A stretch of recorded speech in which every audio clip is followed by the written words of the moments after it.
Hey everyone, it's London Casimir with PressPassLA. We're so excited to be here on the red carpet as Lexus UPTOWN Honors Hollywood. We're so excited to be talking to some incredible icons that are cultural leaders in the music, TV, and film industry. Make sure you stay tuned to watch our exclusive interviews.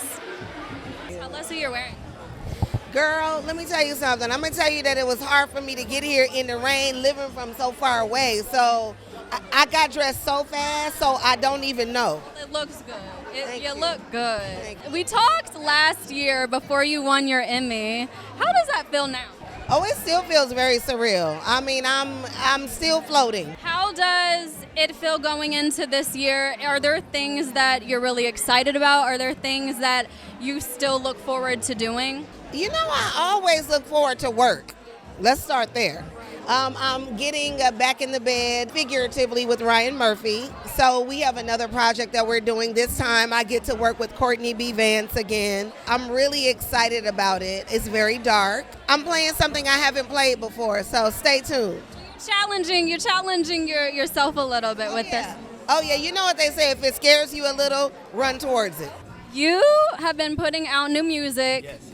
I love the song Too Little that you sampled with JoJo's sample. Yeah, I love that. That is such a special song. Thank you very What much. was the choice there to sample JoJo?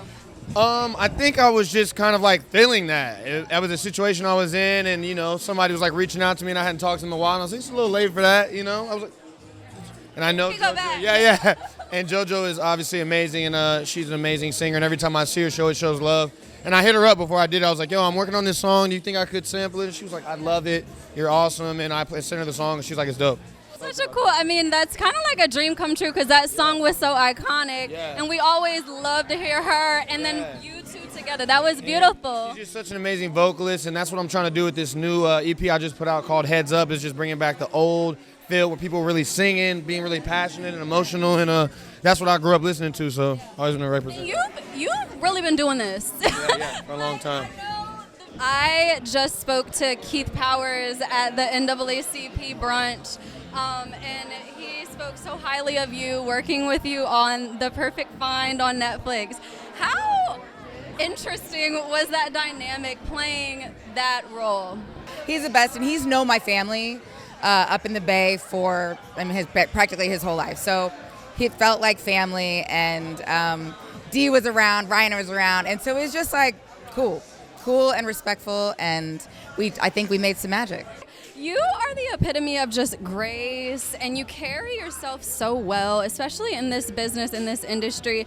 How do you keep that? Having the spirit of gratitude will fill you up into grace because you recognize how blessed you are. You recognize that not everyone is having the day you're having, whether it's good or bad. And you allow for people, you hold space for people. You allow people to be in process, and you don't get so easily offended, so you can extend grace. When you are preparing for a role, what are some of the things that you tell yourself to kind of get in that zone? You have to see a piece of yourself in every role. You can't really play someone well or facilitate a story without having a connective tissue to it, so you can't ever judge the character. Like, you have to find the likeness in you, and then you calibrate accordingly. Like, the parts of you that on your worst days, if you're playing a villain, the parts of you that you experience on your worst days, like tapping into those triggers, tapping into those moments, so that you know that you are capable. Like, we are all capable of everything, and once you recognize that, you take away the veil of separation. How does it feel to be amongst so much greatness being honored tonight? Well, I'm very humble, and I'm very excited. I've been in this game for a little while, and this didn't always exist, and to see it come to fruition within my lifetime, I'm so proud of us and the pride and the progress we've made that I can see from behind and forward. And a lot of times when your vision is only forward, you don't realize how far you've come. What do you think it's going to take for us to keep this momentum? It's never stopped. We have to just stop listening to certain narratives, tend to put brakes on things, to minimize things, to diminish things, that you just have to have old people in your life who tell you, say, baby, I'm so proud of you. What is it like continuing to see that legacy and people know you as obviously characters, but for it to be, I mean, that's like our upbringing. That's what we remember as you two and that dynamic. And at such a early time when black faces were not always celebrated on TV.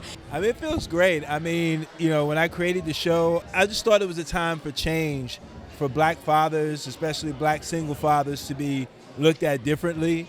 And they're not all deadbeats, and we love our children, and it was really based after a friend of mine from Harlem who was a single dad at a young age. And I just was like, man, that's interesting watching his life and how it changed. So being a part of that, I'm forever thankful. I'd rather be, you know, remembered for that than the Michael Jackson movie. So there you go. So great to see you. Last time we talked at the Hollywood Foundation. It's so great to see you again since, you know, I have been rewatching Empire, and I literally was like, she is so good in this. Like, I love her in this role. I loved working with Taraji, the whole entire cast, but I have just my heart. Taraji is like a sweetheart. Yeah.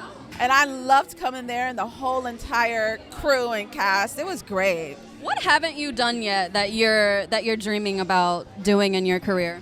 I can't say. Oh, you can't tell me. Okay, I'll have to ask you next time. No. I can talk about the stuff that I'm doing behind the scenes. I'm producing a lot. I have a bunch of shows that I sold, and it's just an exciting time for me because it's something that I've always wanted to do. I don't have anybody in my ear telling me that I can't. Being able to do things behind the scenes and create things for people of color is a dream of mine that is now coming true. So I'm very excited about it. It's really great to see you. I'm trying to stay dry. It's raining, but it's good. God just said we're giving you all the liquid tonight. Exactly. We need it though. How's your year been? It's been doing great. I mean, it's award season, so I've been actively doing all the award coverage, and I'm happy that it's coming to an end because it's been a lot. You've been doing great. I saw you on the red carpet for the Oscars last. I love seeing you up there. We need that. We need more of that. You know, it's fun, and I really like interviewing our people, but I really love coming to events like this where they're honoring my friends, you know, Tisha and Essence and Kim, and you know what Gina Blightwood and Reggie are doing for just film in general is something that's really needed. And so I'd like to see people get their flowers. I'm glad that we're all getting our flowers in some sort of way. And so to be able to come and support that is just awesome.